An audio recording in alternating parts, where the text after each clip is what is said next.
Vamos prosseguir considerando o mesmo texto e o mesmo tema das nossas duas reuniões passadas a respeito do que as Escrituras ensinam sobre o novo nascimento, isto é, sobre o nascimento de vida espiritual que só Deus é capaz de realizar no nosso ser interior. E nós temos focalizado a nossa atenção num episódio registrado no livro de Daniel, no Velho Testamento, nos primeiros 4 capítulos, onde encontramos o registro da intervenção sobrenatural que Deus realizou na vida de Nabucodonosor, rei do poderoso Império Babilônico, que fez com que acontecesse uma mudança radical na sua vida. E é um relato curto, e nós não somos informados a respeito de quanto tempo havia se passado desde que Nabucodonosor teve aquela experiência extraordinária. Mas o que nós lemos aqui é que um belo dia, provavelmente durante a noite, estando satisfeito e próspero, ele teve um sonho que o deixou aterrorizado. E ele disse o seguinte: eu, Nabucodonosor, estava satisfeito e próspero em casa, no palácio, tive um sonho que me deixou alarmado. Estando eu deitado em minha cama, os pensamentos e visões que passaram pela minha mente deixaram-me aterrorizado. Isso aconteceu por volta do ano 600 a.C., época em que a nação de Israel estava no cativeiro babilônico. E mais adiante, neste trecho, nós temos a descrição do sonho e das providências que Nabucodonosor tomou para encontrar alguém que interpretasse o seu sonho. E o israelita Daniel foi a única pessoa capaz de interpretar o significado do seu sonho. Capítulo 4, a partir do verso 19. Daniel, também chamado Beltesazar, nome babilônico, ficou estarrecido por algum tempo e os seus pensamentos o deixaram aterrorizado. Então o rei disse: Beltesazar, não deixe que o sonho ou a sua interpretação o assuste. Beltesazar respondeu: meu senhor, quem dera o sonho só se aplicasse aos seus inimigos e o seu significado somente aos seus adversários. Versículo 20. A árvore que viste, que cresceu e ficou enorme, e a sua copa encostava no céu, visível em toda a terra, que também tinha belas folhas e muitos frutos, na qual havia alimento para todos, abrigo para os animais do campo e morada para as aves do céu nos seus galhos. És tu, ó rei. Tu te tornaste grande e poderoso, pois a tua grandeza cresceu até alcançar o céu, e o teu domínio se estende até os confins da terra. Então, até aqui tudo bem, né?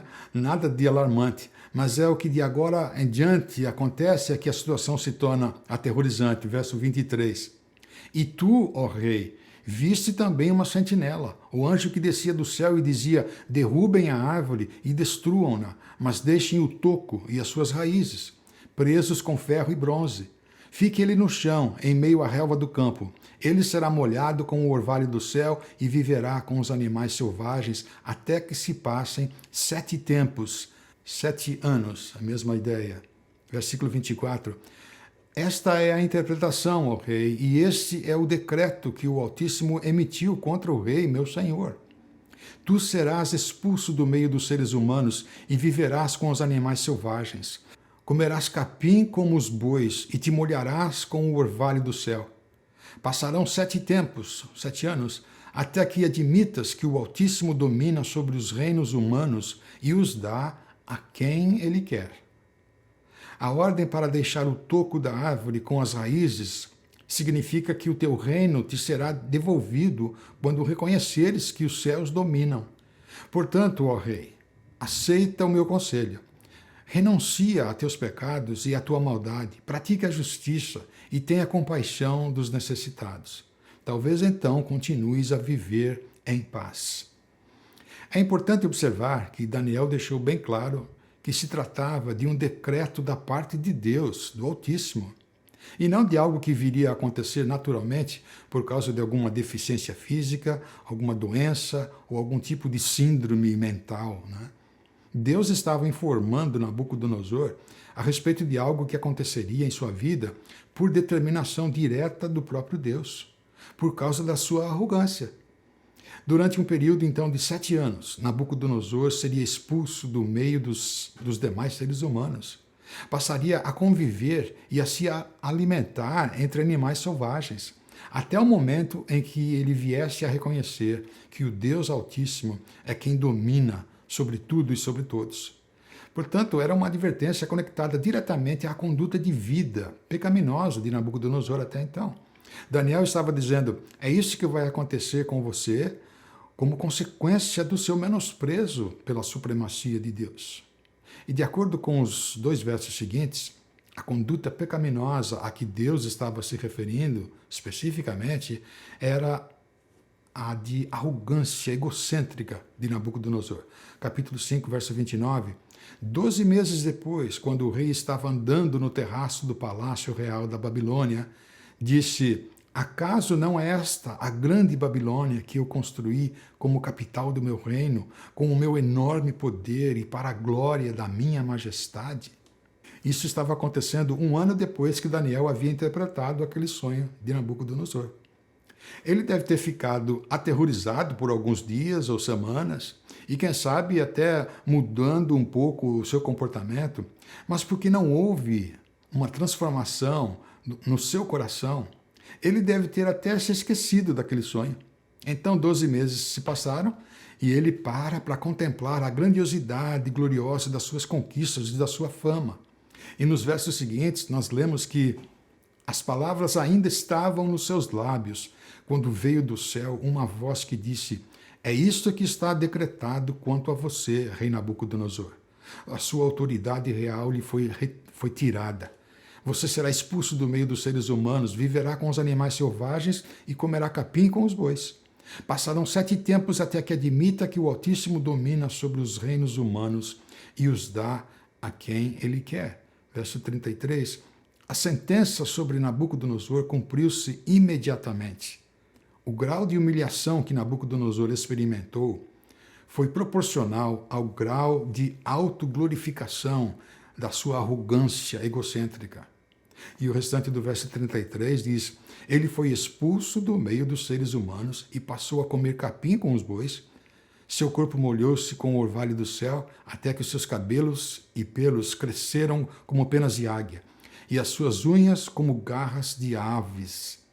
Um dos fatos mais extraordinários a respeito do ser humano, que este relato traz à tona, é o fato de que o ser humano possui uma dimensão espiritual. Isto é, o ser humano não é apenas um ser físico, ele é também um ser espiritual. Nós temos essa dimensão em nós. No entanto, a antropologia, baseada na teoria evolucionista, ensina que o ser humano não passa de ser um produto do processo evolucionário da matéria, que, embora possa ter essa dicotomia mente e corpo, no final das contas é um ser inteiramente físico. Em outras palavras, a pessoa que não acredita que a existência do mundo requer a existência de Deus, ela também não vê motivo para acreditar que o ser humano possui um componente, uma dimensão espiritual que o relaciona com Deus. Mas para que possamos continuar considerando a questão da regeneração, do novo nascimento, vamos prosseguir para os versos finais do capítulo 4, onde encontramos evidências da regeneração daquele rei. Evidências de que Nabucodonosor havia sido, de fato, sobrenaturalmente revivificado por Deus. Capítulo 4, a partir do verso 34. Ao fim daquele período, eu, Nabucodonosor, levantei os olhos ao céu e percebi que o meu entendimento tinha voltado. Então louvei o Altíssimo, honrei e glorifiquei aquele que vive para sempre. O seu domínio é um domínio eterno, o seu reino dura de geração em geração. Verso 35, todos os povos da terra são como nada diante dele. Ele age como lhe agrada com os exércitos dos céus e com os habitantes da terra. Ninguém é capaz de resistir à sua mão, nem de dizer-lhe: o que fizeste? Naquele momento voltou-me o entendimento, e eu recuperei a honra, a majestade e a glória do meu reino. Meus conselheiros e nobres me procuraram, meu trono me foi restaurado, a minha grandeza veio a ser ainda maior. Agora eu, Nabucodonosor, louvo e exalto e glorifico o Rei dos céus, porque tudo o que ele faz é certo e todos os seus caminhos são justos, e ele tem poder para humilhar aqueles que vivem com arrogância. No final daquele longo tempo de provação, leva apenas 2 segundos para a gente ler essas 4 palavras iniciais, ao fim daquele período. Mas na realidade haviam se passado 7 anos, 84 meses, que Nabucodonosor estava vivendo como se fosse um animal selvagem, quando Deus decide restaurá-lo. E daquele momento em diante, tudo o que Nabucodonosor queria falar era a respeito de Deus, a respeito da honra e da glória de Deus, do domínio eterno de Deus, do reino eterno de Deus. Era como se ele estivesse dizendo: eu sei que a minha mente foi transformada, porque agora eu sei quem Deus realmente é. Agora eu sei que tudo que Deus faz é certo, é justo. Agora eu sei que Deus é perfeitamente poderoso para humilhar os que vivem com arrogância, porque eu era a arrogância em pessoa. Não há dúvida alguma de que Nabucodonosor tenha experimentado um novo nascimento. Não há dúvida de que ele tenha se voltado para Deus e experimentado uma conversão de 180 graus. Que outro termo poderíamos usar para descrever o que aconteceu com ele? Nos 3 primeiros capítulos iniciais, ele é descrito como sendo um rei megalomaníaco, arrogante, que constrói uma imagem de ouro que as pessoas eram forçadas a adorar e a prestar culto sob pena de morte. E de repente, no capítulo 4, encontramos, depois que seu sonho foi interpretado, ele passa a ser descrito como sendo um adorador do Deus Altíssimo, cujo reino é eterno, que realiza grandes e poderosas coisas, né, feitos. Não resta dúvida de que Deus tenha revivificado a sua vida. Agora, há 2 ou 3 semanas, quando eu disse que estaria considerando a questão do novo nascimento, usando uma ilustração, um exemplo do Velho Testamento, alguém pode ter pensado que não seria uma boa ideia, por diversas razões.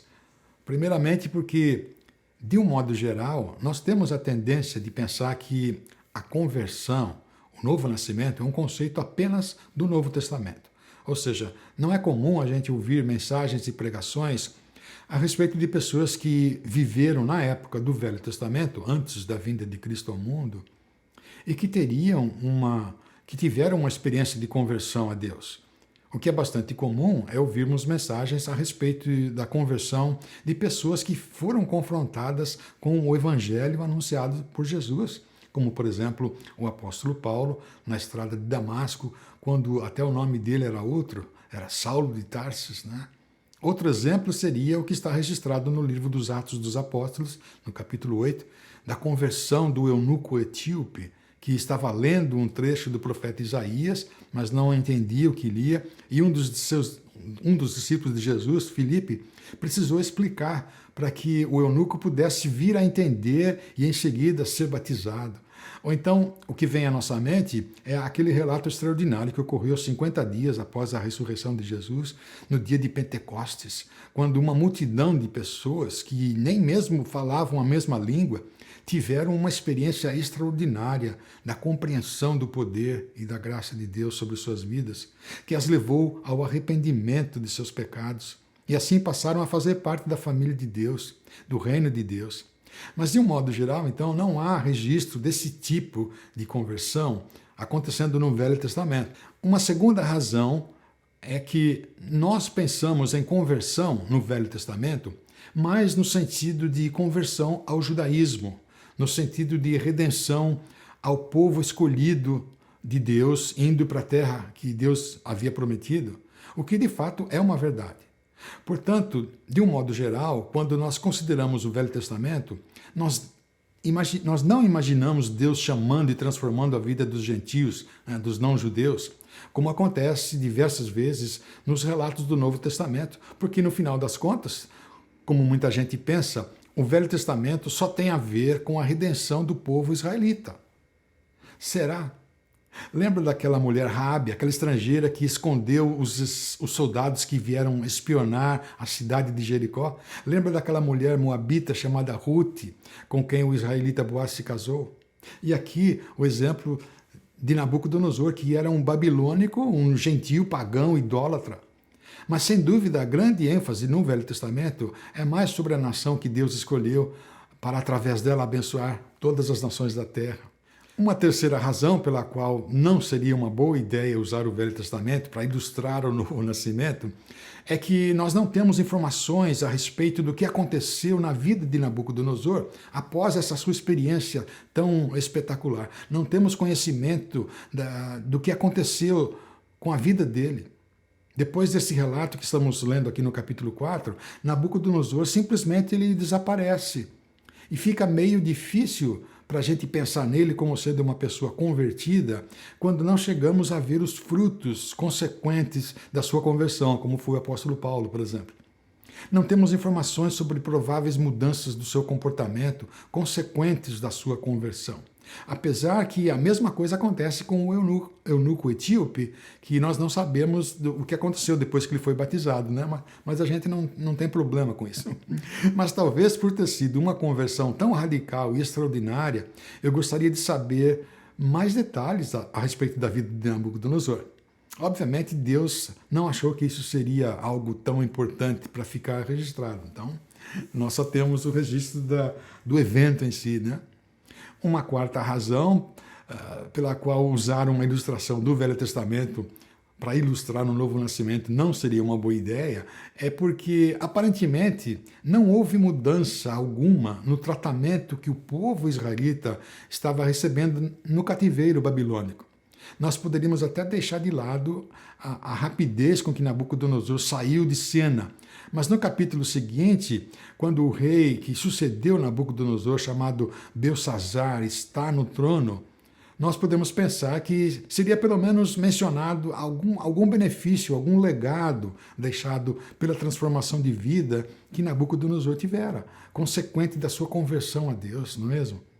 Mas quando lemos o capítulo 5, depois você pode conferir, a situação estava indo de mal a pior.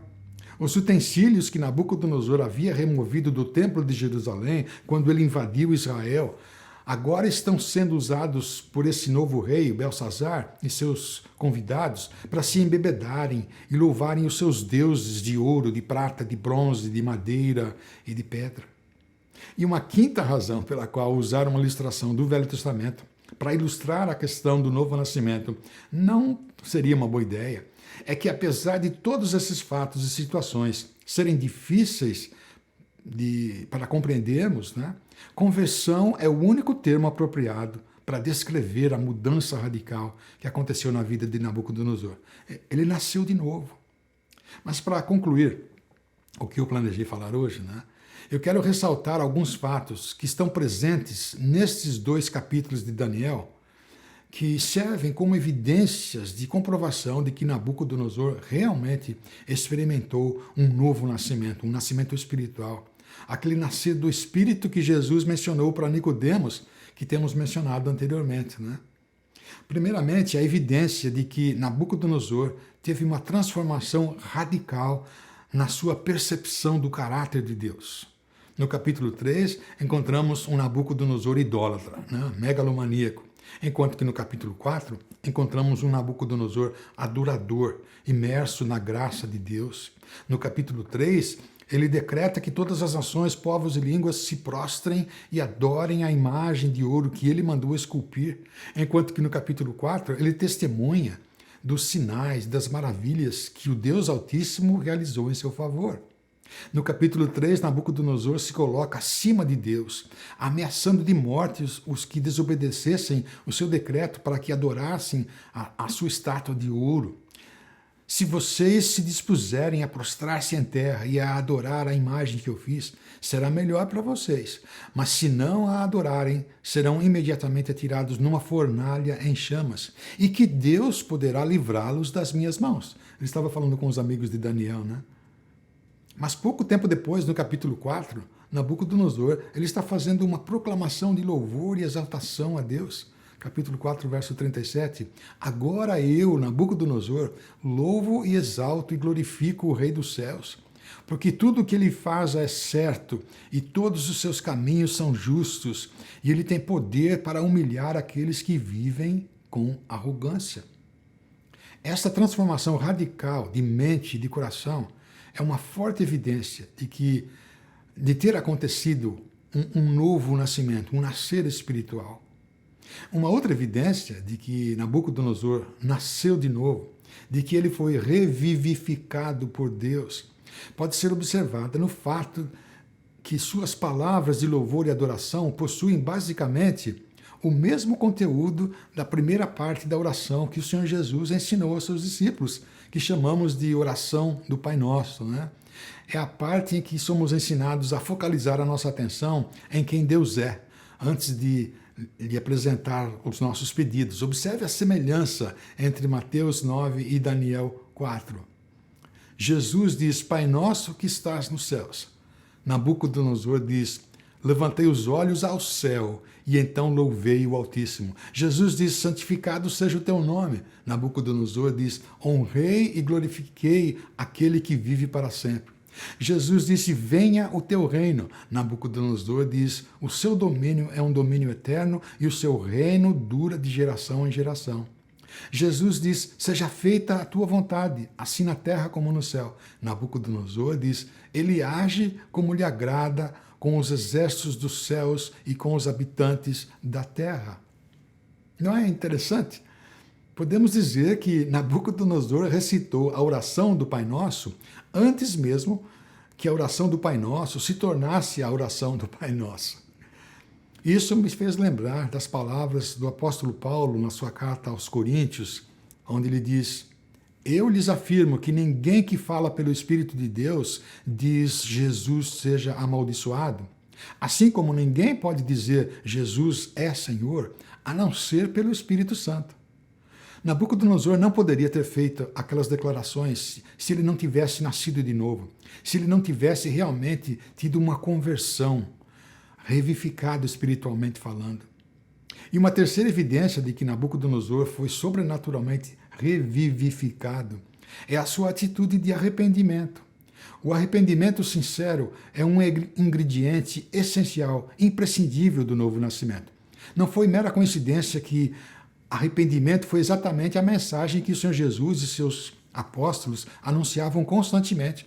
Aliás, conforme está escrito no Evangelho de Mateus, foi depois de ter sido batizado por João Batista e ter sido testado pelo diabo no deserto que o Senhor Jesus começou a falar publicamente. E sabe qual foi a sua primeira mensagem? Mateus 4. Daí em diante, Jesus começou a pregar, arrependam-se, pois o reino dos céus está próximo. Mateus 11, 20. Então Jesus começou a denunciar as cidades em que havia sido realizada a maioria dos seus milagres, porque eles não o quê? Não se arrependeram. Quando Jesus enviou seus discípulos de 2 em 2 para que percorressem os povoados, no Evangelho de Marcos está escrito, eles saíram e pregaram ao povo que se arrependesse. O apóstolo Pedro anunciava aos seus ouvintes, arrependam-se e cada um de vocês seja batizado em nome de Jesus Cristo para perdão dos seus pecados e receberão o dom do Espírito Santo. O apóstolo Paulo, testemunhando em sua própria defesa, disse ao rei Agripa, preguei em primeiro lugar aos que estavam em Damasco, depois aos que estavam em Jerusalém e em toda a Judéia, e também aos gentios, não judeus, né, dizendo que se arrependessem e se voltassem para Deus, praticando obras que mostrassem o seu arrependimento. Em outras palavras, mensagem evangelística que não requer arrependimento não é mensagem evangelística coisa nenhuma. Infelizmente, hoje em dia, quando se fala a respeito de conversão e de novo nascimento, o que é comum de se ouvir da boca de muitos pregadores evangelistas é a ideia de aceitar Cristo como Salvador, ou de convidar Jesus para entrar no coração, que são frases e expressões que ninguém vai encontrar em lugar algum das Escrituras. Em lugar nenhum das Escrituras encontramos a ideia de que precisamos aceitar a Cristo. O que significa isso? Em lugar nenhum do Novo Testamento está escrito que a salvação tem a ver com convidar Jesus para entrar no coração. Todavia, o que encontramos repetidamente é o mandamento: arrependam-se e creiam em Cristo. É o mandamento do arrependimento e da volta para Deus por intermédio de Cristo. Este é o retrato verdadeiro do novo nascimento. E neste curto relato sobre a vida do rei Nabucodonosor, está clara a necessidade de arrependimento da atitude de autossuficiência egocêntrica que é própria da nossa natureza humana, e de nos voltarmos para Deus, para que assim venhamos a receber o perdão da sua graça. O convite do Evangelho não é um convite de aceitação de Cristo. É um convite ao arrependimento de pecados para que então possamos ser perdoados e nos aproximar confiantes do trono da graça de Deus por intermédio de Cristo. Esta é a única esperança de salvação que nós temos. E para aqueles que ainda não se sentem seguros a respeito da conversão de Nabucodonosor, quem sabe por pensarem que o tempo em que ele passou vivendo entre os animais selvagens tivesse sido uma prova da ausência de conversão, eu quero destacar o fato que, bem semelhante à experiência de Jó, Deus restaurou a Nabucodonosor a glória do seu reino depois daquele tempo de provação. No capítulo 4, verso 36. Naquele momento voltou-me o entendimento e eu recuperei a honra, a majestade, a glória do meu reino. Meus conselheiros e nobres me procuraram, meu trono me foi restaurado. A minha grandeza veio a ser ainda maior. Aliás, mesmo que Deus não tivesse restaurado a honra e a glória do seu reinado, não significaria necessariamente que Nabucodonosor não tivesse experimentado um nascer espiritual, um novo nascimento. As Escrituras nos oferecem uma quantidade suficiente de casos em que dor, sofrimento, doença e morte fizeram parte da vontade de Deus para pessoas que foram seus servos fiéis. Com exceção do apóstolo João, que foi exilado na ilha de Patmos, todos os demais apóstolos, comissionados por Jesus, foram martirizados, apesar de terem sido genuinamente convertidos e nascidos de novo. Eles serviram e amaram o Senhor Jesus a ponto de não fazerem questão de perder a vida por causa da proclamação do Evangelho. Estevão, que era um fiel discípulo de Jesus, foi morto por apedrejamento. Mas, infelizmente, nós vivemos numa era em que muitos anunciam um evangelho acompanhado de promessas falsas de prosperidade material, de ausência de dificuldades, ausência de dor, de sofrimento neste mundo. E talvez por causa disso, muitos podem ler a respeito de Nabucodonosor com base nesse tipo de ensino distorcido das Escrituras.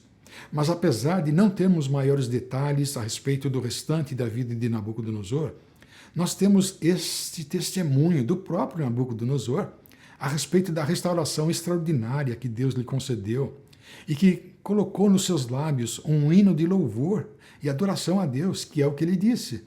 Agora eu, Nabucodonosor, louvo e exalto e glorifico o Rei dos céus, porque tudo o que ele faz é certo e todos os seus caminhos são justos. Ele tem poder para humilhar aqueles que vivem com arrogância. E para terminar, eu quero ressaltar que Nabucodonosor não decidiu buscar a Deus porque ele havia chegado ao fundo do poço na sua vida.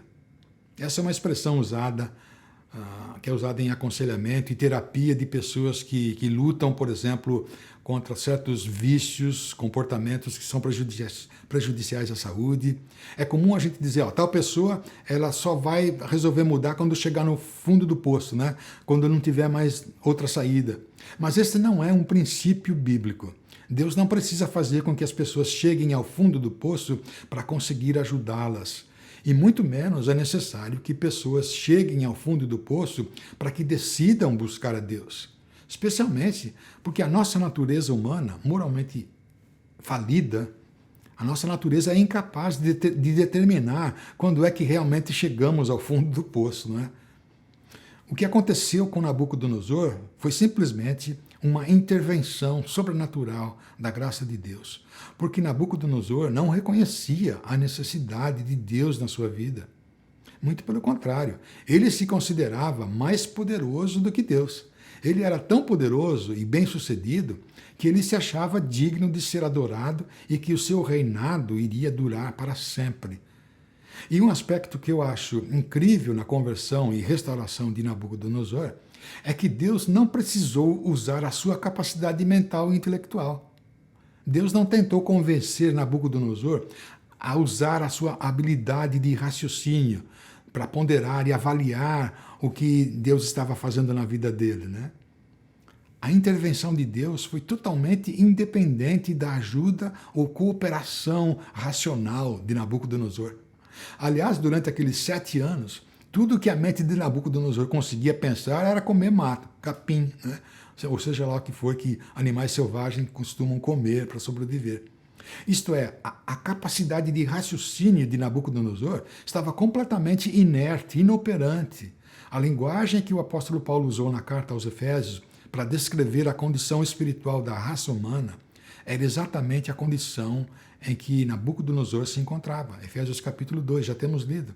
Vocês estavam mortos em suas transgressões e pecados. Todavia, Deus, que é rico em misericórdia, pelo grande amor com que nos amou, quando ainda estávamos mortos em transgressões, deu-nos vida, nos vivificou, juntamente com Cristo. É pela graça que vocês são salvos. Portanto, Nabucodonosor, ele se voltou para Deus, única e exclusivamente, por causa de uma intervenção sobrenatural de Deus na sua vida. Ele não teve participação alguma, porque, por natureza, a única possibilidade que existe do ser humano se voltar para Deus é se o próprio Deus lhe conceder vida espiritual. É se Deus nos vivificar espiritualmente. Deus não precisou fazer o tipo de desafio evangelístico que muitos usam hoje em dia, dizendo: o Espírito Santo de Deus é gentil, ele está aguardando você abrir a porta do seu coração para que então ele possa entrar e lhe conceder a vida eterna. Você é que decide deixá-lo entrar.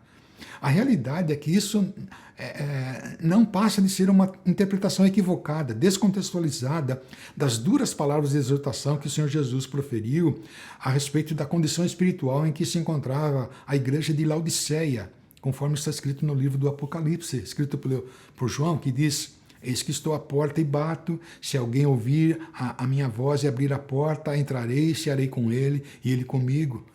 Mas quando observamos o contexto em que essa declaração foi dita, nos versos anteriores, podemos entender o real significado do que Jesus estava afirmando. A carta é dirigida diretamente ao líder da igreja de Laodiceia, Apocalipse capítulo 3. Conheço as suas obras, sei que você não é frio nem quente. Melhor seria que você fosse frio ou quente. Assim, porque você é morno, nem frio nem quente, estou a ponto de vomitá-lo da minha boca. Difícil identificar qualquer gentileza aí, né? Nessas palavras. Repreendo e disciplino aqueles que eu amo. Por isso, seja diligente e arrependa-se. E agora, então, verso 20, eis que estou à porta e bato. Se alguém ouvir a minha voz e abrir a porta, entrarei e cearei com ele e ele comigo. É óbvio que o Senhor Jesus não estava falando sobre o novo nascimento. Ele estava falando sobre a vitalidade deficiente da vida cristã dos membros daquela igreja, sobre a maneira incoerente com que eles estavam vivendo a vida cristã. O novo nascimento é um ato sobrenatural, inteiramente da parte de Deus, mediante o sacrifício do Senhor Jesus em nosso favor. O novo nascimento é algo que somente Deus tem o poder e a habilidade de realizar. Repetindo as palavras do Senhor Jesus a Nicodemos, não se surpreenda pelo fato de eu ter dito: é necessário que vocês nasçam de novo. O vento sopra onde quer, você o escuta, mas não pode dizer de onde vem nem para onde vai. Assim acontece com todos os que são nascidos do Espírito. A mentalidade humana não é capaz de explicar aquilo que somente Deus é capaz de fazer. Louvado seja Deus por esta verdade tão magnífica que a sua palavra nos ensina. O novo nascimento, a regeneração da nossa vida, é uma realização inteiramente divina. É um ato sobrenatural da parte de Deus por meio de Jesus em nosso favor. Então, eu espero que essa verdade magnífica das Escrituras seja um constante motivo de louvor e gratidão a Deus em nossas vidas. Amém?